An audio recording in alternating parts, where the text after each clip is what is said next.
ಚಿಂತಾಮಣಿಯ ಮಾಜಿ ನಗರಸಭಾ ಸದಸ್ಯ ಹಾಗೂ ಜೆಡಿಎಸ್ ಪಕ್ಷದ ಮುಖಂಡ ಸಾದಪ್ಪರವರು ಅನಾರೋಗ್ಯ ಕಾರಣದಿಂದ ಸೋಮವಾರ ಬೆಳಗ್ಗೆ ಅಗ್ರಹಾರದ ತಮ್ಮ ನಿವಾಸದಲ್ಲಿ ನಿಧನರಾಗಿದ್ದಾರೆ.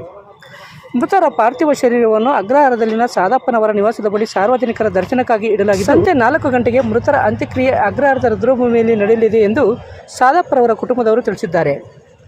ಮೃತರ ನಿಧನಕ್ಕೆ ಮಾಜಿ ಶಾಸಕ ಜೆ.ಕೆ. ಕೃಷ್ಣಾರೆಡ್ಡಿ, ಬಿಜೆಪಿ ಪಕ್ಷದ ಮುಖಂಡ ದೇವನಹಳ್ಳಿ ಜಿ.ಎನ್. ವೇಣುಗೋಪಾಲ್, ನಗರಸಭಾ ಸದಸ್ಯರು ಸೇರಿದಂತೆ ಮತ್ತಿತರರು ಸಂತಾಪ ಸೂಚಿಸಿದ್ದಾರೆ.